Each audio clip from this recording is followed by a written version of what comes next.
Good evening, class. This is my vlog to my response to having a conversation with my buddy about football. And I wanted to point out that we had a conversation about injuries and how do you prevent injuries in the National Football League? Can you prevent injuries by practicing more, or do injuries just happen during the league of play during any football game? So the conversation that was pointed out that my friend of mine said was that 10 years ago there was an article came out that because the limited practice that happens amongst NFL teams, more injuries tend to happen during gameplay. My argument to that was that injuries are a part of the game. It doesn't matter if you practice or not, you will still get injured. You can tear your ACLs, your head injuries, whatever the case may be. However, most people don't see it that way. Most people feel like injuries just happen because of the nature of the sport.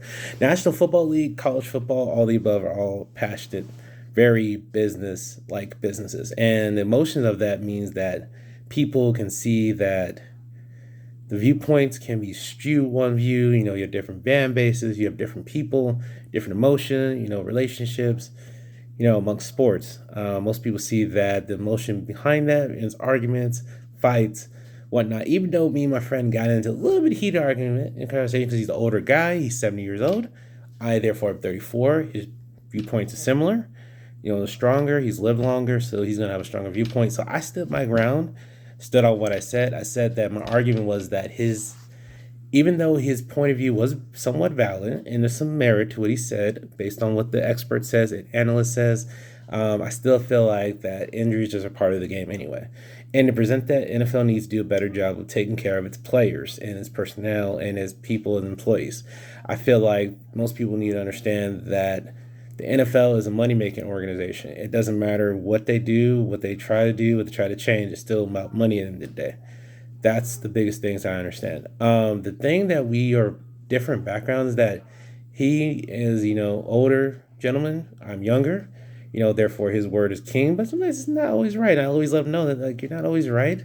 I feel in my point of view. I've learned from dealing with people his age that you can't overtalk people. You gotta let them be who they are emotionally, physically, and you gotta know your personnel, know who you're talking to, know that, hey, you get your point across, but get a point across that way it respects it, because you only got a certain time window to get your point across before you just cut you off. So you gotta let them talk first. With older people, I've learned over the years to let them talk first, get their point across, then you counter with your point across. Emotion, try to take your emotion out of it. Don't try to feel some type of way. Don't try to shut them out. Just let them get their point across, and then you get your point across as well to counter that. That's what you have to do in this world, because people just try to take a fight out of everything, and it's like it's not that serious. Like, we don't need to get in a fist fight because we disagree. I know as human beings we're all going to disagree about everything. That's fine. Everybody's background is different, so we're all going to have that different viewpoints on what we believe in, disagree with, whereas religion, sports, politics, food, all different types of viewpoints that we're going to come across. But I feel like in my vlog that I'm presenting to you is that two things. One, knowing your personnel, knowing who you're dealing with, who you talk to on a regular basis is very important to handle your conversations with them. Make sure they're appropriate. Make sure you get to the point of what you're talking about in the conversation. Another thing too is don't just straight jumping to criticism of the person just because you guys disagree on the topic. That's not good. I mean, you can see that in any conversation that the person not listening to them, they feel mistreated.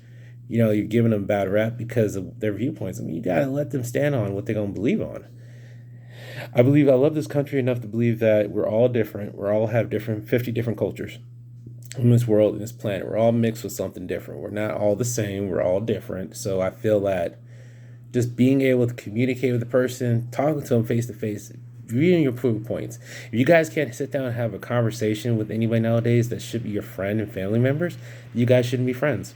That's just how I feel about that. Personally, I feel like if you can communicate daily basis, you know, give your ideas of the world, how you see things, listen to how they see things, try to find some common ground. I feel like that will help a lot of people and have a lot of fights.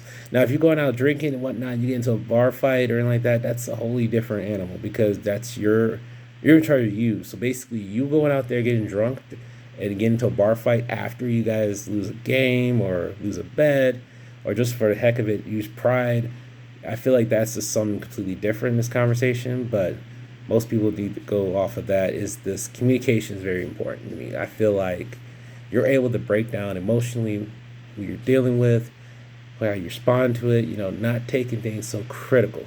I feel like if you just come out there and tell people how you are, how you feel about the subject, stand on what you believe in, stand up to them. I mean, because some people try to bully you with their opinions, and I'm like, that's not going to happen with me. I'm going to stand on what I stand on. I'm going to live on it. We can disagree with it. Agree to disagree in this world. It's okay. You're not going to live and die off of that. Most people don't understand that. Most people just think that, okay, my word is valid, your word is invalid. I'm like, no, let's present facts, discuss it, let's get to the root of the problem. That's just how it goes. I feel like every topic has a solution, a question, an answer, and a resolution. Whether the both people agree on it or not, there's still questions and answers that need to be answered on every conversation that brings up in this planet or day to day basis.